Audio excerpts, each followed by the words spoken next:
सर्वेभ्यः प्रेमयुक्त नमस्कारम. I am very apologetic that I cannot give you a speech in Sanskrit. Hope you would excuse me for this defect in the program. The purpose of having this Sanskrita Sambhashana, these camps, actually proves what I need now. I am thinking, should I not also join this class and learn something, as for learning there is no end. However much you know very little. As the great Avai party in Tamil has said, Kattradu kaiyalavu, kalladadu ulalavu. So, what we learn or have learnt is very little. So, I am sorry that I cannot speak to you in Sanskrit. But the Sanskritam language as such has been a great pulling force for me, because as was he Himanshu who chanted Vedic chanting? As Himanshu Ajay was chanting these Vedic Shanti mantras, these things I have been hearing from my childhood, because my parents also used to chant. But somehow, due to the influence of the English education, we went away from our customs, and that has happened in many families. And I never thought so much of importance to be given to this language. Once upon a time, I was fanatic Tamil. I would not even answer in English. And Hindi, no. But how the life changed. When I joined the Ramakrishna mission, I joined in a Hindi central land in Kanpur. All the people are speaking Hindi. I cannot speak Hindi because I never learnt. I said to myself, no Hindi. But then, all along I have been out of Chennai, that even my mother tongue Tamil is almost forgotten. 45 years I didn't speak in Tamil. You can understand how if you don't keep touch with the language, your own mother tongue is no more existing in your mind. That means how much important to speak in Sanskrit. Because we have not spoken in Sanskrit, we read the grammar rules, and then the letters, and then the words. And now, if anybody says, Yam Brahma, Varunendra, Rudra, Marutara, Stunvanti Divyaistavaihi, I can understand the meaning. It is easy for me to understand the meaning of a Gita sloka. Dharma Kshetre, Kuru Kshetre, Yusavaha Samavetaha. In prose order, we can put it now from the poetic order. So, all these things we are able to do it, that is only for my own purpose. So I consider Sanskritam learning as for my own purpose. As Sri Ramakrishna says, to kill oneself, one gunduzi, that is one pin is enough. But to kill another man, you require a sword and then protective, everything, all the ammunition you require. So, in the same way, I thought Sanskrit for me alone, for my spiritual development, how much I need. I don't need to become a PhD in Sanskrit. I don't need to be a very highly endowed person to do the Vedic chanting. What is required for my spiritual life as a brahmachari? So I put a circle in the scope of learning a language. That's why today I am unable to speak to you. But if I only take little effort now, it is possible. But if I have to speak to somebody, who is the other person? In the society, you are not getting a person who is ready to speak to you in return. If I speak to you in English, you can reply to me in English. That's why the morning when I meet the people, I say Suprabhatam. On my own I say, but the other person doesn't pronounce it. I said, hey, in your language also it is Suprabhatam only. For instance, in Kerala language, it is Suprabhatam only. In Tamil also you say Suprabhatam. In Hindi you say Suprabhat. So, whatever language is there, why don't you repeat that? If I say good morning, don't you say good morning to me? In the same way, repeat it. So, I am making the people here, our children here, to repeat to me this small word. So, I find it very great. Importance only when I came to Swami Vivekananda. When I started reading Swami Vivekananda, I understood the glory of this language. Just now one song was going on, our Rashtra Bhasha and Vishwa Bhasha, all those things, but one word was not there. I was searching for that. It is a Deva Bhasha also. Apart from all the Bhashas, it is a Deva Bhasha, where the Devatas used to speak Sanskrit. So, Vivekananda says, if you speak Sanskrit, you become a Devata. If you remain in Singapore and you adopt to the ways and life of Singaporeans and you speak the language that is spoken here, you are called Singaporean. If you go to Germany, you learn the language, you speak the language and you adopt the ways and means of the Germans, you are called a German. An American coming into India, he adopts Indian settings to himself and he is called, he very proudly says, I am an Indian. So, in the same way, Vivekananda says, if this Deva Bhasha is spoken by us, we become Devatas. We are no less than Devatas, mind you. We may be classified as a Manushyas. It doesn't matter. But we have got that equal status of Devatas when we speak this language, when we learn this language. Every language is unique. We accept that. Why should you consider Sanskrit as greater than any other language or more important than any other language just because it is Deva Bhasha? No, that is not the reason. Vivekananda gives a reason. He says, with the learning of Sanskrit, you get the culture. Culture comes to you automatically. Today the first Shibiram here we conducted, the culture is missing if you go outside. You can see the sandals how they are kept. It's a pell-mell condition. I don't know, when you go out, you will not even be able to recognize which is yours. This culture of keeping meticulously everything in order comes from learning a language. Because in Sanskrit, it is not like English. It is not like any other language. I have read about Sanskrit from Sumit Kumar Chatterjee, one of the very learned person, a Bhashavid. He knew 17 languages. And that person says that Sanskrit is entirely different from other languages in this sense that it is exactly written as you speak and it is exactly spoken as you write. This particular quality, I went through Europe, I went to African countries, I went to Southeast Asia also recently, and everywhere when the language is told to me, I try to find out, is it equivalent in writing and speaking? No. I have not found till now a language that is exactly phonetic as the people call it.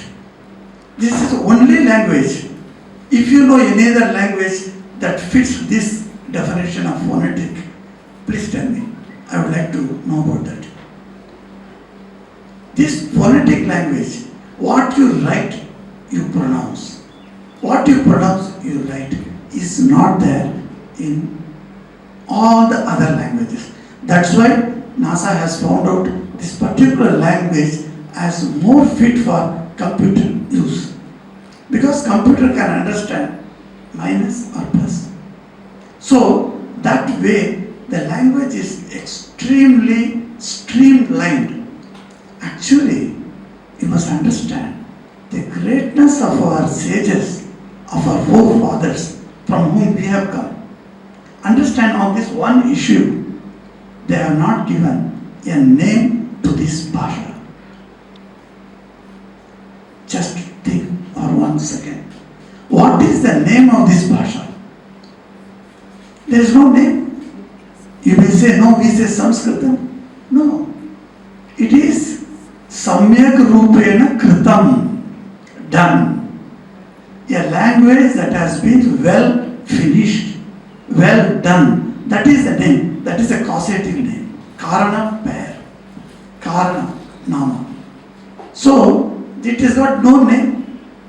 All the other languages has got some name. Tamil means Adagu. Telugu means beauty or sweetness. Like that you will find everywhere the word has got a meaning and the language goes with that meaning.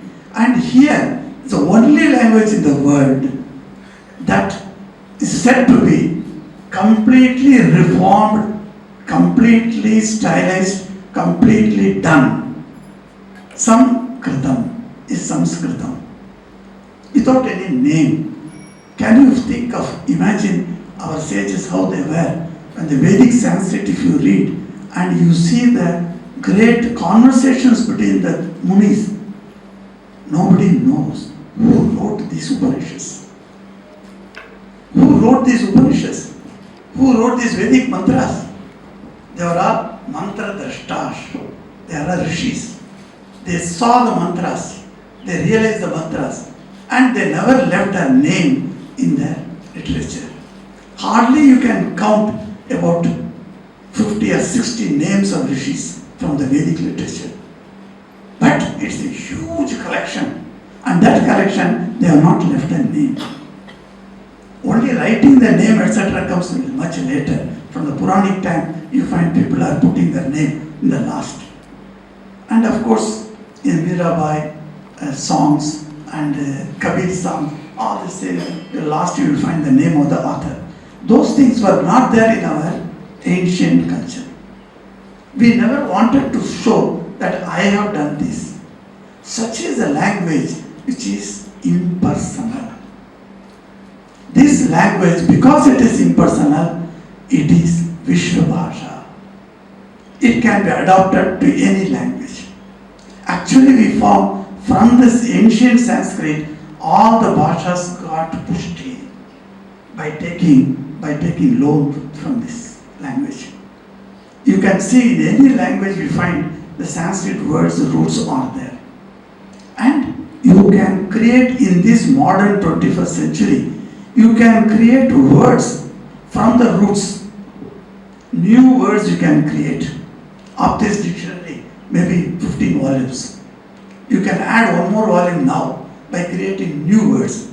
There is that scope for creating new words are there. In many of the languages, that scope also is not there. What to talk of the alphabets? Think of 51 alphabets, 51 Shaktipitas. Each Shaktipita is actually one akshara of the Sanskrit bhasha. Can you imagine that? How our great sages have realized each letter, each alphabet of the Sanskrit is itself a mantra. It is called Bija Mantra. This Bija Mantra is wonderful. So in spirituality and culture, this language is actually so close to us. But what we have done, we have neglected. I am sorry to say, in India itself, which is the mother country for this ancient language, and language has been neglected for so long. We fought for independence and we got independence. After independence, should we not have paid attention to these things? You may say, Maharaj, what you were doing at that time? Oh, I was born only after the independence. So, I was a little baby at that time. I couldn't do anything. But I find that we have forgotten this language. Though recently certain positive elements I see. Uttarakhand, only one state of India has declared Sanskrit as its official language. Near Mysore, one village, there all the people, including sweepers and postmen, speak Sanskrit only. Because you are all Sanskrit Premi, you must go to that village when you go to India and just see how the people, ordinary children, while they play, while they read, everyone speaks Sanskrit. It's a joy to hear this language. Not only that, this is the only language that has been found out to be giving you the best of health. You pronounce, as he chanted, Sahana Vavatu, Sahana Bhunaktu, Sahaviryam Karavavahai. And you pronounce it in the chanting rules, you will find it actually energizes every part of the body. It makes the blood flow smooth. This has been found out by the American scientists. And I am so happy that Sanskrita Bharati has got a branch here in Singapore, and you all, a few individuals, have come together and teaching the people here and taking so much efforts to bring these people together and giving them learning of Sanskrit. I really, from my deepest part of my heart, I appreciate you all. I have great veneration for all of you because you are bringing the language that has stayed only in the books and bringing to the common parlance. As the children were enacting that play and they were talking, it was so wonderful for me to see that. If only I could go to that level and join that Hindu-centered Sanskrit class, I would have gone now. So it was so wonderful that you people are doing wonderful work. And all of you are doing as honorary.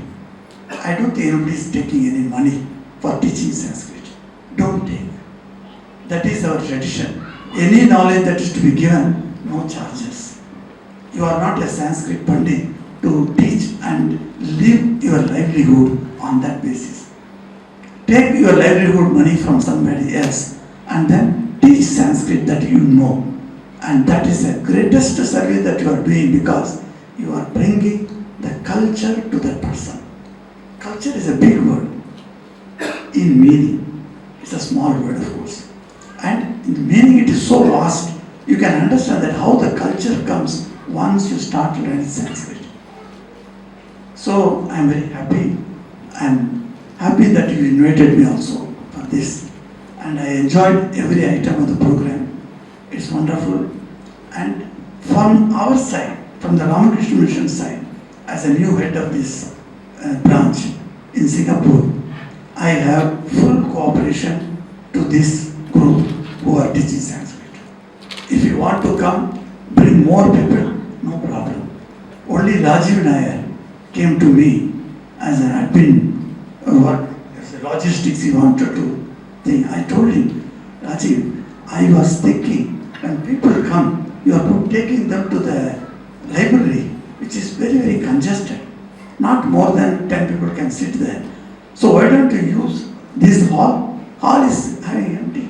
Why don't you use this? We don't have any program at from 2:30 to 5 o'clock. Then I told him, how people will write? There is no desk here. Without desk, all those chairs are there here. So I told him, I don't know, okay. He said, Maharaj, I am going to Malaysia. I'll find out what is the cost of this desk and will come and tell you whether we can get it by donation or something. So we can arrange the desk because people have to write down. I said, okay. Sachinda, India has sent a message telling He has been running a coaching institute and he has got about 80-85 chairs. He wants to donate to the Ramakrishna mission. I said, what chairs we require? All the chairs we have got here, 250 chairs we have. No. This chair is something special. What is the specialty? He said, it has got a desk. So the chairs came, without being spending a single buy. That is how. So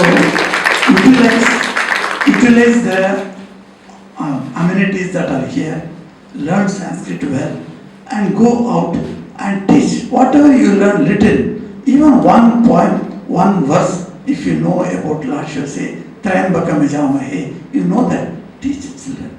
Tell the children. I'm happy to tell you on this occasion, we have a children's class here every Saturday, 5 to 6. Rajayaka is here, and Rajayaka is well-known Sanskrit teacher.